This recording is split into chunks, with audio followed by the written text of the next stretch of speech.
श्री राधा कृष्ण भगवान की जय।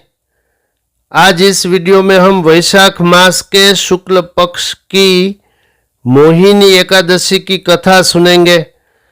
ये कथा शास्त्र में पद्म पुराण के उत्तरखंड में वर्णित है। अब ये कथा सुनेंगे भी और पढ़ेंगे भी, क्योंकि ये कथा सुनने और पढ़ने का फल 1000 गाय के दान का पुण्य है। और वैशाख मास में ये पुण्य कितना गुना अधिक हो जाता है, मैंने ये श्रृंखला में प्रारंभ में ही बता दिया है। आप भूले न होंगे कि कार्तिक मास में 1 परार्ध गुना पुण्य का फल होता है और इससे 1000 गुना अधिक पुण्य फल माघ मास में होता है और माघ मास से भी 100 गुना अधिक पुण्य वैशाख मास में होता है।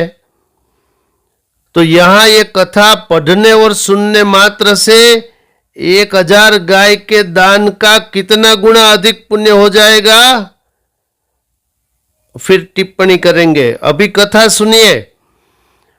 तो युधिष्ठिर ने कहा, वैशाख मास के शुक्ल पक्ष में होने वाली एकादशी का नाम क्या है? हे जनार्दन, आप उसकी विधि और फल को बताए। भगवान श्री कृष्ण ने कहा, हे राजन, आप जो मुझसे पूछ रहे हैं उसी को बुद्धिमान श्री रामचंद्र ने वशिष्ठ महर्षि से पूछा। भगवान श्री रामचंद्र ने कहा, हे भगवान, मैं ऐसे व्रत को सुनना चाहता हूं जो सर्वोत्तम हो और सब पापों और दुखों को दूर करने वाला हो।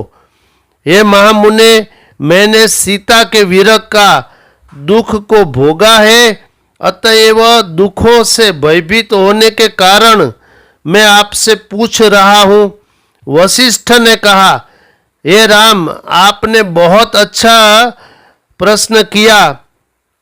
आपकी बुद्धि नैष्ठिक की है। आपका नाम लेने मात्र से मानव पवित्र हो जाता है। फिर भी लोक कल्याण की दृष्टि से मैं ये कथा कहता हूं। यह सब पवित्र व्रतों में उत्तम व्रत है। हे राम, वैशाख के शुक्ल पक्ष में जो एकादशी होती है उसका नाम मोहिनी एकादशी है। यह सर्वश्रेष्ठ पाप नष्ट करने वाली है। मैं यह सत्य कह रहा हूं कि इस व्रत के प्रभाव से मनुष्य मोहजाल से और पाप के समूह से मुक्त हो जाता है। अतएव आप जैसे लोगों को इस व्रत को करना चाहिए। यह पापों का क्षय करती है और महान दुख का नाश करती है। हे राम, एकाग्र मन से आप पापों को हरने वाली ये कथा सुने। इसके श्रवण मात्र से महान पाप नष्ट हो जाते हैं। सरस्वती नदी के तट पर भद्रावती नाम की नगरी थी। वहां द्युतिमान नाम के राजा राज्य करते थे। वे चंद्रवंश से उत्पन्न थे और वे सत्यवक्ता और धैर्य संपन्न थे। उस नगर में धन धान्य से समृद्ध धनपाल नाम का वैश्य रहता था। वे पुण्य कर्मों को करते थे। वे गौशाला, उद्यान, कूप, मठ, सरोवर तथा गृह आदि बनवाते थे।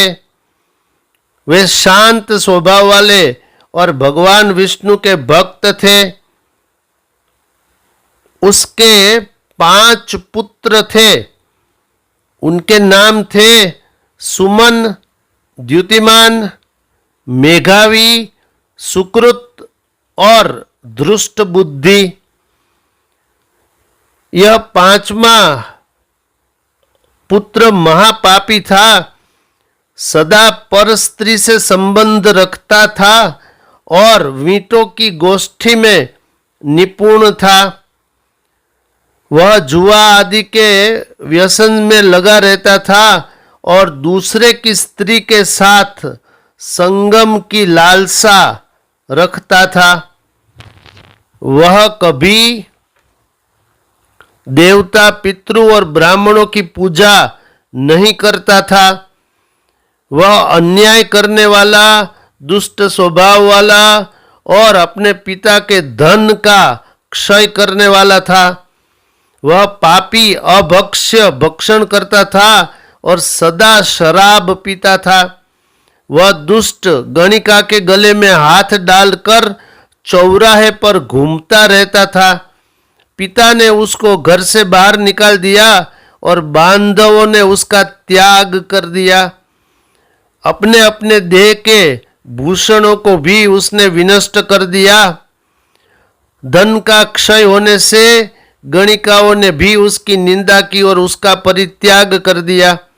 वस्त्रहीन, भूख और प्यास से व्याकुल होकर वह सोचने लगा कि मैं क्या करूं, कैसे जीवित रहूं।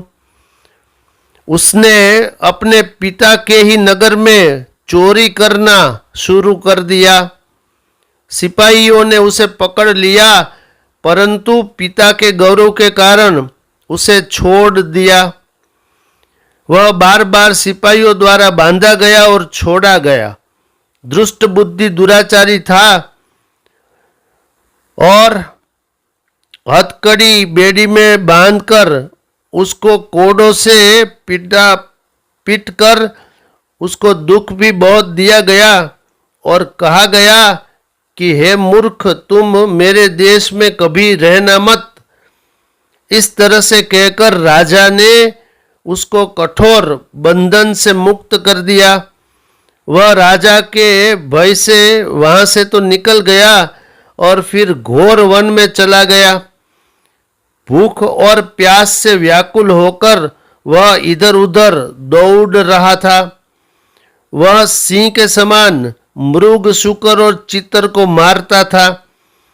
वह मांस का सेवन करता था और वन में रहता था। हाथ में धनुष बाण और पीठ पर तुणीर बांधे रहता था।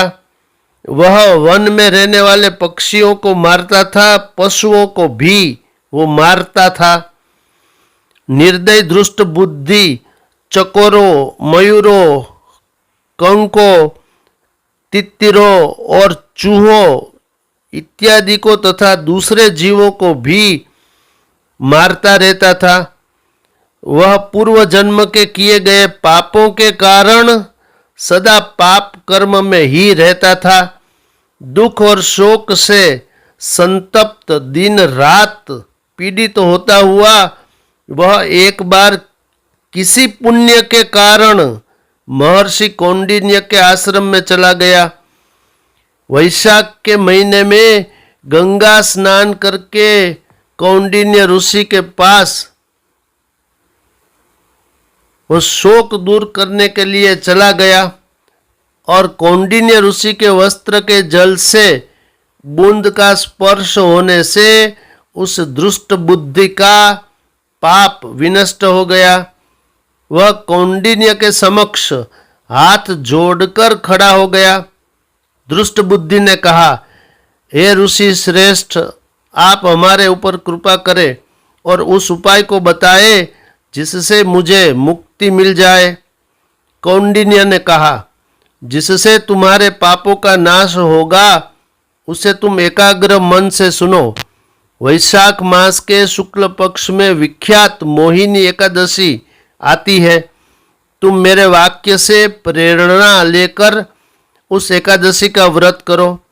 वह शरीरधारियों के सुमेरु पर्वत के समान पाप का भी नाश कर देती है। उपवास करने से मोहिनी एकादशी अनेक जन्मों के पापों का नाश कर देती है।